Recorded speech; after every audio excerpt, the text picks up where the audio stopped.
Hello my dear listeners, welcome back to my channel. मेरा नाम है मिस एम और मैं आप सबको सुना रही हूँ क्रिकेटर वाला प्यार एपिसोड 44। रुद्र अपना टी शर्ट पहनने के बाद कमरे से बाहर निकल जाता है और जिम एरिया से अपनी किट लेकर नीचे आ जाता है। उसे नीचे देखकर सोनम मुस्कुरा रही थी। थोड़ी ही देर में माही भी वापस नीचे आ जाती है। उसने एक कैजुअल सा टी शर्ट और पैंट पहना हुआ था। माही जब हॉल में पहुंचती है तो घर के सभी लोग वहीं पर बैठे हुए थे।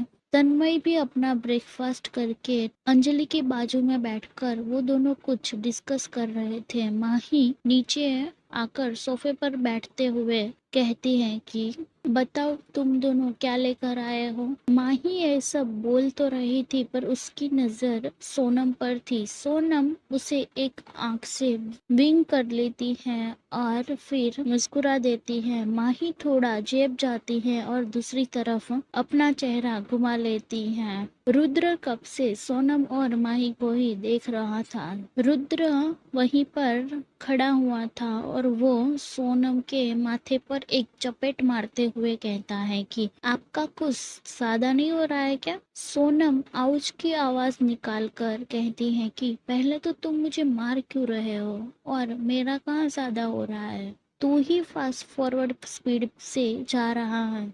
रुद्र कुछ कहता नहीं है और फिर से सोनम के सर पर दूसरी चपेट मार देता है।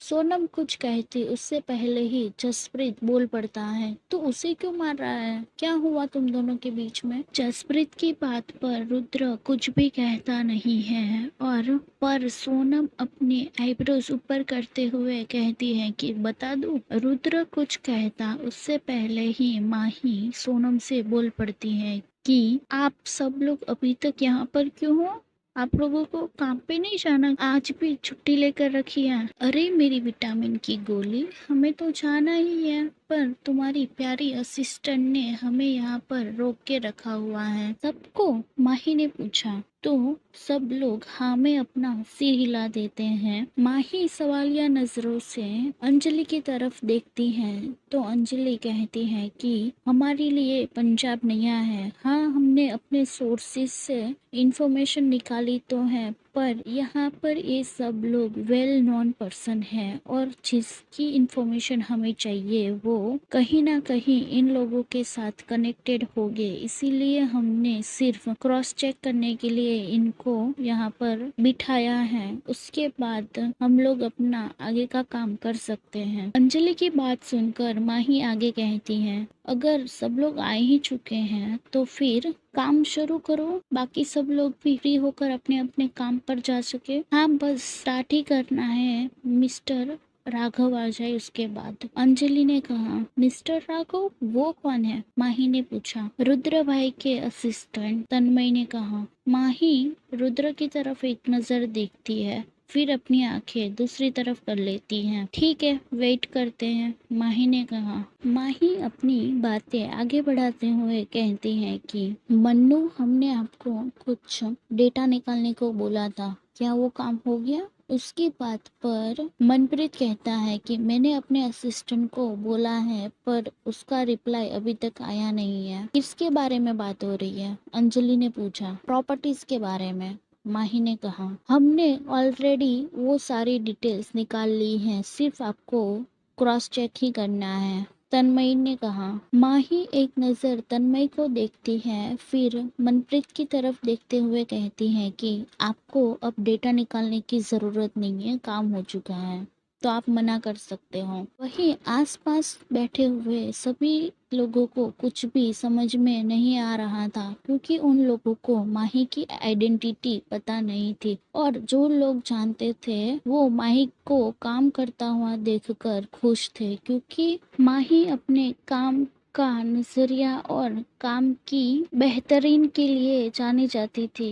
माही मार्केट में एमएम कॉरपोरेशन की ऑनर की तरह जानी जाती थी और एमएम कॉरपोरेशन हमेशा अपनी न्यू आइडेंटिटी के साथ मार्केट में आया था और उसका नजरिया लोगों की तरफ और कंपनियों की तरफ हमेशा ही अलग रहा था क्योंकि वो कभी प्रॉफिट और लॉस नहीं देखती थी। एमएम कॉरपोरेशन हमेशा अपने एम्प्लॉय को बचा कर रखने वाली कंपनी थी। हमेशा ही अपने एम्प्लॉयज, अपनी कंपनी, अपनी पार्टी को संभालने वाली कंपनी थी और वो अपनी कंपनी एक अलग ही छाप छोड़ती थी। और इसका रीजन दो ही लोग थे, आदित्य मल्होत्रा। आदित्य मल्होत्रा दुनिया के लिए एमएम कॉरपोरेशन का पार्टनर था, पर रियल लाइफ में वो माही का ब्रदर था।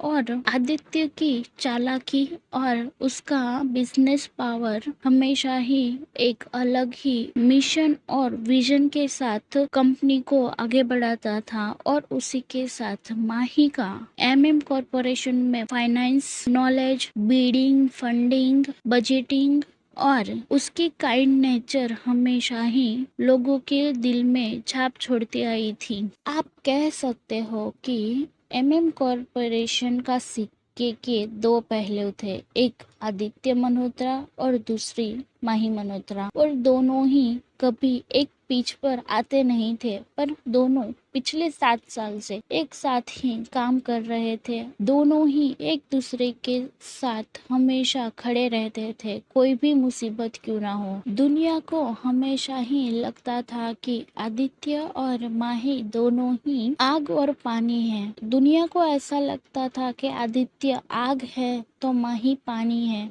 पर रियल लाइफ में ऐसा नहीं था। माही हमेशा आग थी और आदित्य हमेशा पानी बनकर वो सब संभालता आया था। दुनिया के लिए माही एक सिंपल ऑर्डिनरी लड़की थी, पर वो रियल लाइफ में बिल्कुल भी ऐसी नहीं थी। हाँ, माही शांत, सुलझी हुई, समझदार ड्रामा क्वीन थी जरूर, पर जब बात काम, एथिक, ईमानदारी की आती थी तब वो कभी किसी की नहीं सुनती थी। और उसी की तरह उसका भाई आदित्य भी ऐसा ही था, पर जब माही गुस्से में होती थी तब वो शांत रहता था, और जब आदित्य गुस्से में रहता था तो माही शांत रहती थी।